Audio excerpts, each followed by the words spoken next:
বিদ্যালয়ের নাম Ramakrishna boys school.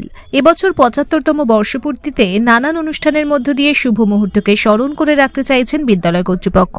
যেহেতু বিদ্যালয়ের নাম রামকৃষ্ণ বয়েজ, সেই কারণেই বিদ্যালয়ে ৭৫তম বর্ষে রামকৃষ্ণদেবের মূর্তি স্থাপনের মধ্য দিয়ে সারা বছরের একাধিক অনুষ্ঠানের শুভ সূচনা করলেন তারা। সেই অনুষ্ঠানের শুভ সূচনা লগ্নে অনুষ্ঠান মঞ্চে উপস্থিত হতে দেখা গিয়েছে কোচবিহারের অন্যতম বিশিষ্ট ব্যক্তি অভিজিৎ দে ভৌমিককে। আমরা শুনব এই ধরনের অনুষ্ঠানে উপস্থিত হয়ে কি বললেন তিনি। নামে নামাঙ্কিত রামকৃষ্ণ বয়েজ স্কুল কোচবিহারের, এটা অনেক ঐতিহ্যবাহী পুরনো স্কুল। ৭৫ বছর বয়স এই স্কুলের।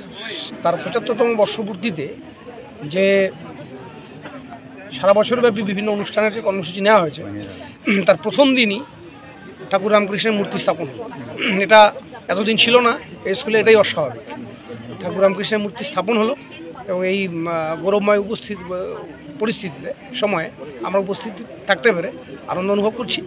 যারা স্কুল কর্তৃপক্ষ, পরিচালন সমিতি যারা এই উদ্যোগ গ্রহণ করলেন, তাদেরকে ধন্যবাদ জ্ঞাপন করছি। Bureau news ABN 24/7 Cooch Behar.